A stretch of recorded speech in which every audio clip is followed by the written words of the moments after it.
Giuliani isn't letting any poll numbers slow him down on the campaign trail. He stopped in Marietta today to talk with voters. And 11 Alive's Dennis O'Hare joins us from the newsroom with details on that visit. How did it turn out, Dennis?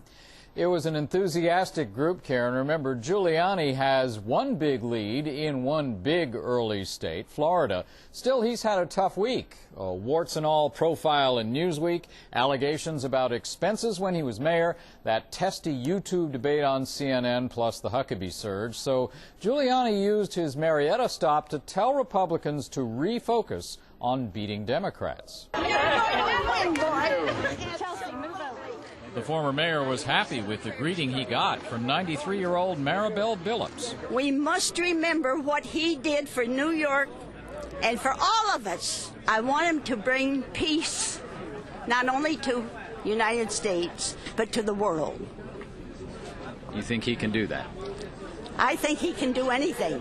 That's exactly the presidential image Giuliani tried to project after a week of tough infighting among Republicans. He said he and his competitors agree on most things, with the clear implication that he, among them, has the best chance of keeping a Democrat out of the White House. Every single Republican candidate that I can think of agrees that we should lower taxes. Democrats want to raise taxes. But supporters of one Republican opponent, Ron Paul, weren't about to concede, and Giuliani did not go into the square to meet them. But based on his earlier statements, I think he would continue the war, and I don't think that's the right thing to do. And an anti-illegal immigration activist said he wasn't happy with what he said was Giuliani's answer to his question. Apparently coming over the border is a crime, but being here illegally is not a crime.